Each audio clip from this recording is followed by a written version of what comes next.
Voilà, j'adore parce qu'il faut faire la queue et c'est là que vous allez comprendre qu'on est au Festival du cinéma international de Jérusalem. En Neshek, en Sakin, en Shom Davar, Habibi. Toda lecha.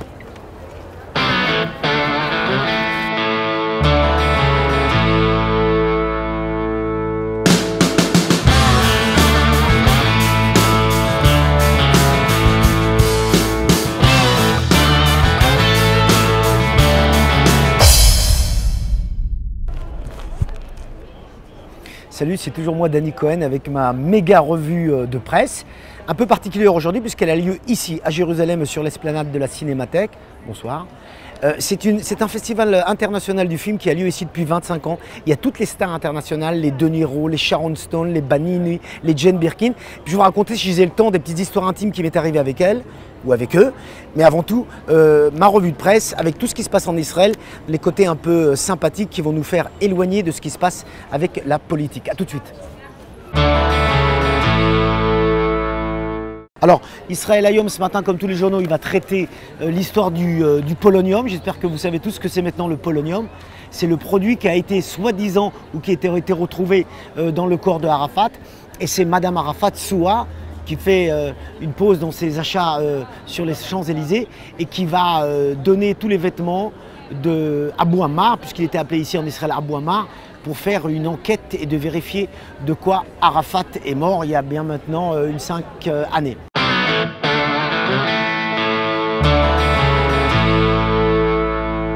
Le Jérusalem Post que vous voyez ici, il va traiter la mort de Yitzhak Shamir. Et moi, une petite histoire qui me rapproche de ce Yitzhak Shamir, puisque je l'ai connu personnellement. Mon premier gros scoop, c'était Yitzhak Shamir avant les accords de Madrid en 92, en 91, je ne me rappelle plus exactement. Je vais avoir une info comme quoi il arrive chez le coiffeur, puisqu'il allait une fois par mois chez le coiffeur. Et il me fallait à tout prix cette photo de Yitzhak Shamir en train de se faire couper les cheveux par son coiffeur qui s'appelle Marcel. J'arrive chez le coiffeur comme si je me faisais couper les cheveux, j'avais tous mes appareils photos cachés sous mon siège et quand il rentre, la sécurité ne fait pas attention à moi, il commence à se faire couper les cheveux et moi avec le culot que j'avais à cet âge-là, j'étais jeune et beau, aujourd'hui je ne suis que beau et je vais rentrer. Monsieur le Premier ministre, Monsieur Shamir, je peux vous faire une photo s'il vous plaît? Et il ne parle pas, il me regarde de côté puisqu'il avait sa tunique autour du cou et le chauffeur et le coiffeur qui lui coupait les cheveux. Et il me répond comme ça. Et je vais faire une photo de Yitzhak Shamir avant les accords de Madrid. Et c'est une photo qui va courir dans le monde entier. Alors ici c'est l'entrée, à droite c'est où on donne les billets. Moi j'ai pas besoin de billets, on en a filé 4. Je vais les revendre. Une autre info qui est intéressante, c'est la fameuse école d'art israélienne qui s'appelle Betzalel. Et le titre aussi du journal de ce matin, c'est que Betzalel va ouvrir un département pour les orthodoxes. Galerie, c'est le supplément culture de Haaretz. Et le titre de Haaretz ce matin, c'est Yahalom Levi, c'est elle.